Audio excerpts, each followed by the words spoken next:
Hello, British literature scholars. This week we're going to learn about Virginia Woolf. Virginia Woolf is important for a couple of reasons. One is that she was one of the early 20th century's biggest feminist writers.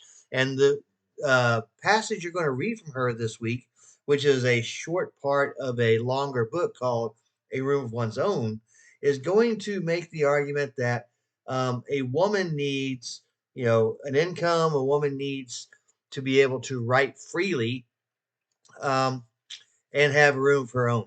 And so you're going to take a look at that reading this week, and you're going to see how she makes a couple of important arguments. One is that it's important for women to have their own incomes uh, separate from what the husband has. But another, and this is even more important, is she's going to raise a hypothetical about a sister by William Shakespeare.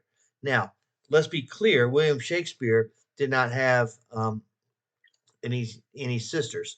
He did have daughters. So he's going to talk about a sister named, or she's going to talk about a sister named Judith. That is actually one of Shakespeare's daughter's names. But Virginia Woolf's going to say, what would have happened during Shakespeare's time if a woman were as brilliant as Shakespeare, but she was repressed by society's expectations that she be a wife and a mother, right? So women were not supposed to be able to be geniuses on the level of William Shakespeare.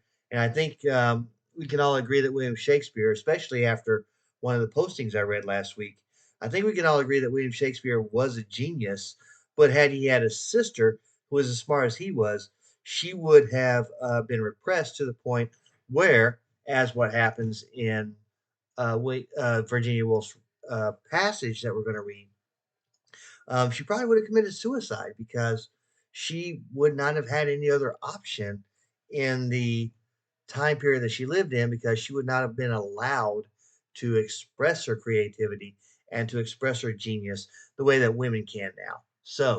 Um, so the passage from a room of one's own is important. Now, the discussion this week, I know that in the past and in the future, I have had discussions where I tried to show why past readings are relevant to the year 2022, because I really feel that great literature transcends time eras. This week, though, the posting will be about uh, what you liked about Virginia Woolf's passage, what you agreed with that she said, what you disagreed with what she said. Um, Also, what did you find interesting and what did you find confusing? Because Virginia Woolf was a part of something called the modernist movement. Um, and here's what I got to say about the modernist movement: if you're an English major, you're going to get plenty of modernist readings from people like T.S. Eliot and James Joyce and Virginia Woolf. But I don't see the benefit of making people who are not going to major in English have to read these super difficult readings by people like Woolf, Eliot, and Joyce. So we're going to kind of skim over that by having this reading.